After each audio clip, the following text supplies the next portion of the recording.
یہ کہانی نہیں، یہ احساس ہے۔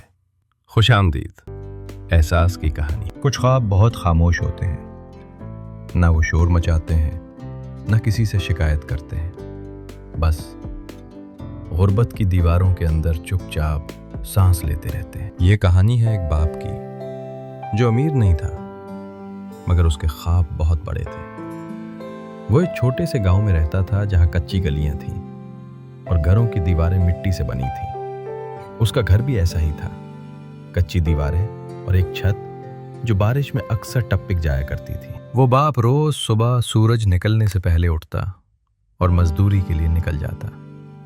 اس کے ہاتھ سخت تھے، انگلیوں پر چھالے تھے اور آنکھوں میں برسوں کی تھکن۔ شام کو جب وہ واپس آتا تو اس کی جیب خالی ہوتی مگر دل میں ایک امید زندہ ہوتی۔ وہ امید تھی اس کا بیٹا۔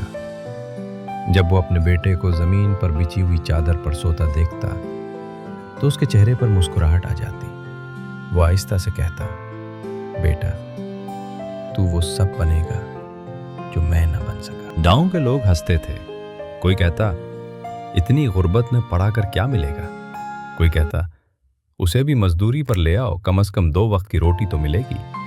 وہ باپ سنتا سب تھا مگر بولتا کچھ نہیں تھا، کیونکہ وہ جانتا تھا کہ تعلیم وہ چراغ ہے جو اندھیرے کو شکست دے سکتا ہے۔ سردیوں کی راتیں تھیں، جب سب سو جاتے وہ باپ اٹھتا اور اپنے بیٹے کی کتابوں پر اپنی پرانی چادر ڈال دیتا تاکہ سردی اس کے خوابوں کو نہ چھو سکے۔ کبھی کبھی وہ خود بھوکا سو جاتا مگر بیٹے کی فیس وقت پر دیتا۔ ایک دن بیٹے نے آہستہ سے کہا، ابو اگر آپ چاہیں تو میں پڑھائی چھوڑ دوں، آپ بہت تھک جاتے ہیں۔ یہ سن کر اس باپ کا دل ٹوٹ گیا، اس کی آنکھوں میں آنسو آ گئے مگر اس نے فوراً سر جھکا لیا اور پھر کہا، بیٹا میں بھوکا رہ لوں گا، میں تھکا ہوا رہ لوں گا، لیکن تمہارا خواب مرنے نہیں دوں گا۔ وقت گزرتا گیا، مشکلیں کم نہ ہوئیں مگر حوصلہ مضبوط ہوتا گیا۔ وہی بچہ محنت کرتا رہا، پڑھتا رہا اور ہمت نہیں ہاری۔ اور پھر ایک دن وہی بیٹا ایک اچھے عہدے پر فائز ہو گیا۔ جب اس نے اپنی پہلی تنخواہ اپنے باپ کے ہاتھ میں رکھی تو وہ باپ رو پڑا۔